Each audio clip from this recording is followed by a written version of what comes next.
శ్రీ మాత్రే నమః. మనల్ని కష్టాలు పాలు చేసే 100 అలవాట్లు ఇవే. మహిళలు డబ్బులను ముట్టుకునేటప్పుడు స్నానం చేయకుండా ముట్టుకోకూడదు.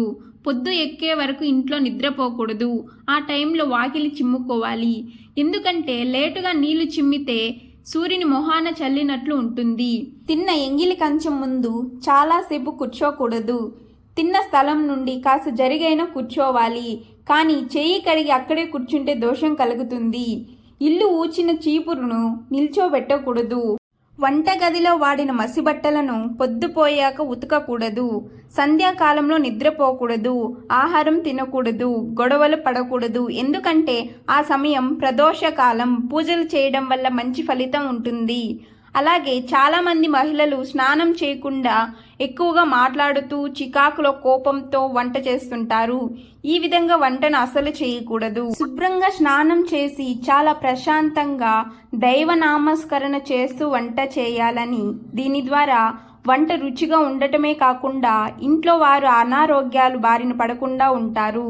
సాయంత్రం 6 దాటాక ఉప్పు, నూనె, కోడిగుడ్లు ఇంటికి తెచ్చుకోకండి. అవి శని స్థానాలు. అలా తెచ్చుకుంటే శనిని మన ఇంటికి తెచ్చుకున్నట్లు అవుతుంది. శనివారం రోజు చెప్పులు, గొడుగు, గుడ్లు తెచ్చుకోకండి. శనివారం రోజు నలుపు వస్త్రాలు ఇంటికి తీసుకురాకండి. ఎవరైనా శనివారం రోజు బహుమతిగా ఇనుము వస్తువులు, నల్లటి నీలి వస్త్రాలు, గొడుగులు, చెప్పులు ఇస్తే తీసుకురాకండి.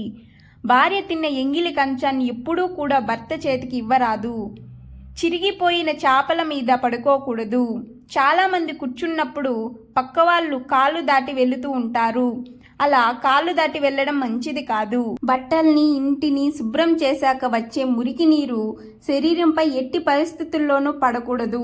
చాలామంది కాళ్ళ మీద పోసుకుంటూ ఉంటారు. ఇలా చేస్తే దరిద్రం మన ఇంట్లో తాండవిస్తుంది. భోజనం చేసిన తర్వాత స్నానం చేయకూడదు. సూర్యాస్తమయం తర్వాత తులసి మొక్క నుండి ఒక్క ఆకును కూడా తొలగించకూడదు. మంచం మీద కూర్చొని అన్నం తినకూడదు. లక్ష్మీదేవి స్వరూపంగా భావించే గడపపై కూర్చోకూడదు. పిల్లలు చూస్తూ ఉండగా తల్లిదండ్రులు గొడవ పడకూడదు.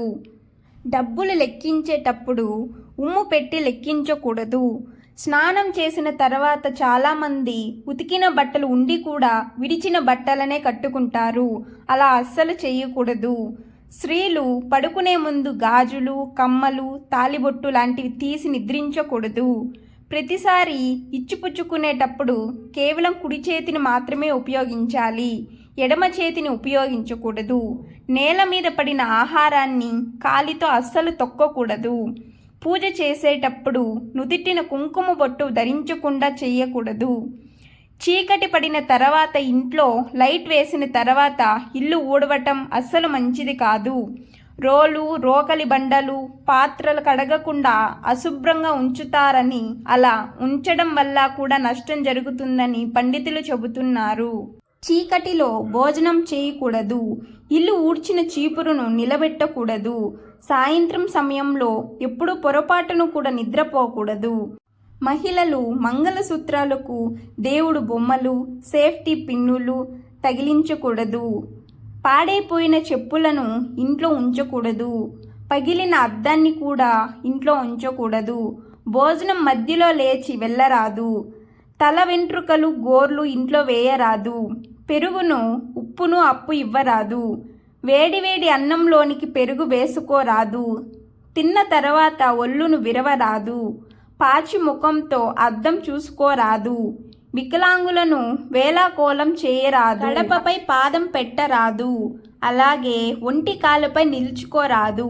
మంగళవారం మరియు శుక్రవారం పుట్టింటి నుండి కూతురు అత్తగారింటికి వెళ్ళరాదు. చేతి గోళ్లను కొరకరాదు. అన్న, తమ్ముడు, తండ్రి, కొడుకు ఒకేసారి క్షవరం చేయించుకోరాదు. ఒంటి అరిటాకులు తేరాదు. సూర్యాస్తమయం సమయంలో నిద్రపోరాదు. భోజనం తర్వాత చేతిని ఎండబెట్టవద్దు. పెరుగుని చేతితో చిలికి మజ్జిగ చేయరాదు. కాళ్ళు కడిగేటప్పుడు మడమలను తడపకుండా కడగరాదు. కర్పూరాన్ని ఎండాకాలంలో దానం ఇవ్వకూడదు. తిన్న తక్షణమే పడుకోరాదు.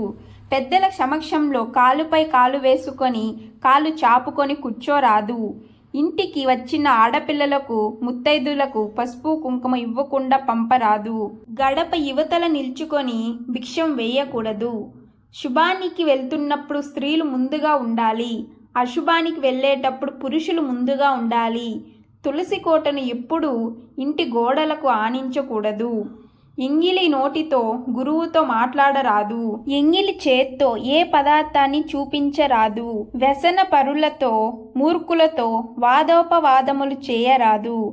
ఇంటికి ఉత్తరంలో నల్లటి వస్తువులు ఉంటే అవి నెగిటివ్ ఎనర్జీని తీసుకుంటాయి. పూజ చేసేటప్పుడు ఎప్పుడూ తూర్పు లేదా ఉత్తరం దిశలో మాత్రమే చేయాలి. పాలు కారే మొక్కలను ఇంట్లో పెంచరాదు. ఇంటికి ఉత్తరం మూలల్లో బరువైన వస్తువులు పెట్టుకోకూడదు. ఇలా చేస్తే ఇంటి వారి మధ్య గొడవలు జరిగే ప్రమాదం ఉందంట. చూపుడు వేలుతో బొట్టు పెట్టుకోరాదు. పాలు పొంగిపోకుండా జాగ్రత్త వహించాలి. పెళ్ళైన స్త్రీలు బొట్టు లేకుండా ఉండకూడదు. నిద్ర లేచిన తర్వాత స్నానం చేయకుండా ఆహారం స్వీకరిస్తే దరిద్రం కలుగుతుంది. నిద్ర లేచిన తర్వాత పక్క బట్టలు మడత పెట్టుకోకపోవడం వల్ల దరిద్రం వస్తుంది. కత్తిరించిన గోళ్లను జుట్టును గృహంలో ఉంచడం వల్ల సంపదలు నశిస్తాయి. కాళ్ళు చేతులు శుభ్రపరచుకోకుండా ఇంట్లోనికి రావడం వల్ల కష్టాలు వస్తాయి. చెప్పులు వేసుకొని ఇంట్లోనికి రావడం వలన దరిద్రం కలుగుతుంది. శనివారం తలంటు స్నానం చేయకుండా ఉంటే దురదృష్టం కలుగుతుంది. తల స్నానం చేసిన వెంటనే మంచంపై నిద్రించడం వలన శనిగ్రహ దోషాలు సంభవిస్తాయి. ఇంటి ఆవరణంలో ఇనుప వస్తువులను అశుభ్రమైన వస్తువులను ఉంచితే ఆర్థిక సమస్యలు తలెత్తుతాయి. దేవాలయం నుండి తిరిగి వచ్చిన తర్వాత కాళ్ళు కడగడం వల్ల దురదృష్టం కలుగుతుంది.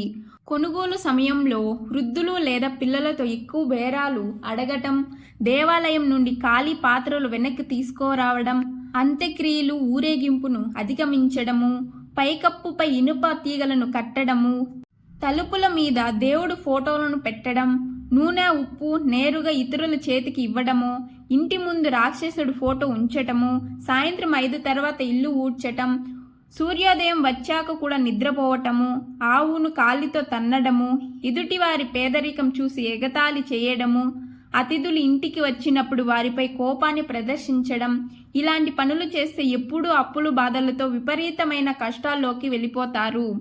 అతిథులు ఇంటికి వచ్చినప్పుడు వారితో చాలా మర్యాదపూర్వకంగా నడుచుకోవాలి.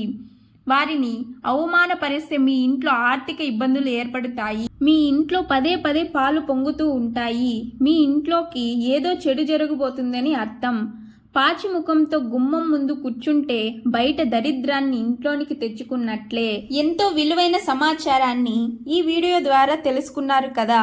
ఈ వీడియో మీకు నచ్చినట్లయితే జై శ్రీకృష్ణ అని కామెంట్ చేసి మన ఛానల్ని ఇప్పుడే సబ్స్క్రైబ్ చేసుకోండి. అలాగే మీ ఫ్రెండ్స్ అండ్ ఫ్యామిలీకి షేర్ చేయండి.